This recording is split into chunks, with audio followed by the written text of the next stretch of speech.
মার্কিন ইসরায়েলি গোয়েন্দা অনুপ্রবেশ ও স্টেলথ যুদ্ধবিমান ঠেকাতে ইরানকে নজরদারি প্রযুক্তি ও রাডার দিচ্ছে চীন। পশ্চিম এশিয়ায় নতুন করে কৌশলগত উত্তেজনার ইঙ্গিত। মার্কিন ও ইসরায়েলি গোয়েন্দা অনুপ্রবেশ ঠেকাতে এবং সম্ভাব্য স্টেলথ যুদ্ধবিমান মোকাবিলায় ইরানকে অত্যাধুনিক নজরদারি প্রযুক্তি ও রাডার দিচ্ছে চীন, এমন দাবি উঠে এসেছে আন্তর্জাতিক গণমাধ্যমে। গত 10 ফেব্রুয়ারি প্রকাশিত এক প্রতিবেদনে জানানো হয়, চীনের জাতীয় নিরাপত্তা মন্ত্রণালয় তেহরানকে নতুন প্রজন্মের ক্লোজড ও এনক্রিপ্টেড প্রযুক্তি ব্যবহারের পরামর্শ দিয়েছে। বিশেষ করে যুক্তরাষ্ট্র ও ইসরায়েলে তৈরি সফটওয়্যার ব্যবহার বন্ধ করার আহ্বান জানিয়েছে বেইজিং। বিশ্লেষকদের মতে এর উদ্দেশ্য ইরানের ভেতরে সম্ভাব্য সাইবার অনুপ্রবেশ ও নজরদারি ঝুঁকি কমানো। প্রতিবেদন অনুযায়ী চীন ইরানকে উন্নত সেন্সর সিস্টেম ও রাডার সরবরাহ করছে। এর মধ্যে অন্যতম হল YLC-8B রাডার। প্রতিরক্ষা বিশ্লেষকদের দাবি, এই রাডার দীর্ঘ দূরত্ব থেকে পঞ্চম প্রজন্মের স্টেলথ যুদ্ধবিমান শনাক্ত করতে সক্ষম। রাডারটি তৈরি করেছে চীনের Nanjing research institute of electronics technology. এটি UHF ব্যান্ডের লো ফ্রিকোয়েন্সি প্রযুক্তি ব্যবহার করে, যা রাডার শোষণকারী নকশা ব্যবহৃত আধুনিক বিমানের কার্যকারিতা কমিয়ে দিতে পারে। বিশেষ করে যুক্তরাষ্ট্রের F-35 যুদ্ধবিমান এবং B-2 স্পিরিট বোমারু বিমানের মতো প্ল্যাটফর্মের বিরুদ্ধে এই প্রযুক্তি কার্যকর হতে পারে বলে বিশ্লেষণে উল্লেখ করা হয়েছে।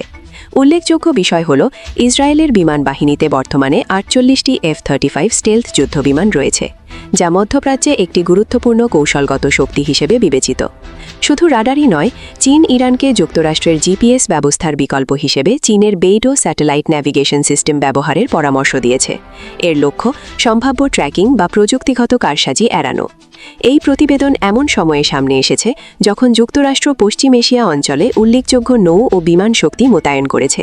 ফলে ইরানের বিরুদ্ধে বড় ধরনের সামরিক পদক্ষেপের আশঙ্কা পুরোপুরি উড়িয়ে দেওয়া যাচ্ছে না। বিশ্লেষকদের মতে চীনের এই সাহায্যের পেছনে রয়েছে কৌশলগত অর্থনৈতিক হিসাব। ইরানের সঙ্গে চীনের 25 বছরের দীর্ঘমেয়াদী কৌশলগত চুক্তি রয়েছে, যা বেল্ট অ্যান্ড রোড ইনিশিয়েটিভের অংশ। ইরান চীনের অন্যতম প্রধান তেল সরবরাহকারী দেশ। সবচেয়ে গুরুত্বপূর্ণ বিষয় হরমুজ প্রণালী। বিশ্বের মোট অপরিশোধিত তেলের প্রায় 20 থেকে 30% এই প্রণালী দিয়ে পরিবাহিত হয়। যদি কোনো সংঘাতের জেরে হরমুজ প্রণালী বন্ধ হয়ে যায়, তাহলে বৈশ্বিক জ্বালানি বাজারে বড় ধাক্কা লাগতে পারে। তবে চীন স্পষ্ট করে জানিয়েছে, যুদ্ধ শুরু হলে তারা সরাসরি সামরিক হস্তক্ষেপ করবে না। যুক্তরাষ্ট্র ও ইসরায়েল উভয় দেশের সঙ্গেই বেইজিংয়ের বিস্তৃত অর্থনৈতিক সম্পর্ক রয়েছে। তাই চীন সামরিক নয়, বরং কূটনৈতিক সমর্থনের পথেই সীমাবদ্ধ থাকবে বলে ধারণা করা হচ্ছে। বিশ্লেষকদের মতে চীনের এই পদক্ষেপ মূলত প্রতিরক্ষামূলক সক্ষমতা জোরদার করার প্রচেষ্টা। তবে এটি মধ্যপ্রাচ্যের সামরিক ভারসাম্যে নতুন মাত্রা যোগ করতে পারে। সব মিলিয়ে পশ্চিম এশিয়ার ভূরাজনীতিতে একটি নীরব প্রযুক্তিগত প্রতিযোগিতা চলছে। রাডার, স্যাটেলাইট ন্যাভিগেশন এবং সাইবার নিরাপত্তা এখন সামরিক শক্তির গুরুত্বপূর্ণ অংশ। চীন ইরান সহযোগিতা আঞ্চলিক স্থিতিশীলতা বাড়াবে নাকি নতুন উত্তেজনার জন্ম দেবে, সেই প্রশ্নই এখন বড় হয়ে উঠছে। আন্তর্জাতিক কৌশলগত বিশ্লেষণ নিয়ে আপনার মতামত কি? কমেন্টে জানান। বিশ্ব রাজনীতির নির্ভরযোগ্য আপডেট পেতে সাবস্ক্রাইব করুন AKTV।